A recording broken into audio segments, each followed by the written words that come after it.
Nous sommes partis sur une instruction personnelle et secrète qui avait été préparée par l'état-major du général Delattre. Personne ne devait savoir qu'on débarquait dans le sud de la France et le convoi avait été dirigé vers la Tunisie pour remonter après en passant par la Corse. Moyennant quoi, la BBC à ce moment-là annonçait que le deuxième front était ouvert. Tout le monde était très content de débarquer en France. Personnellement, j'avais déjà eu 2 débarquements à mon actif. Nous avions en somme à nettoyer toute la défense allemande qui était allongée le long de la côte. On se bat donc autour de Saint-Raphaël, Saint-Trope et Cavalère.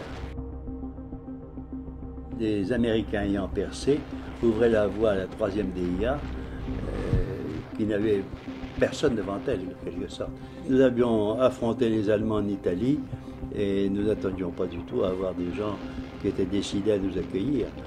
Nous avons trouvé une résistance qui était très solide et acharnée même. La 9e armée allemande avait laissé des détachements qui devaient se battre jusqu'au bout pour permettre à toute la 9e armée allemande de se replier sur Belfort. Et alors nous avons eu affaire à des détachements qui sont très très bien battus. C'était un combat de rupture. C'est le combat que nous avons trouvé au Garigliano. La même chose, vous voyez, un peu plus prolongé puisqu'il y a l'espace du Gapo jusqu'à hier. Il y a eu des vignerons qui ont apporté des seaux de vin. Alors les gens puisaient avec un quart qu'on a essayé d'éviter parce que ça ne les mettait pas en bon état pour continuer à marcher. Après hier, nous sommes arrivés aux portes de Toulon et nous avons été arrêtés par ordre de Delattre.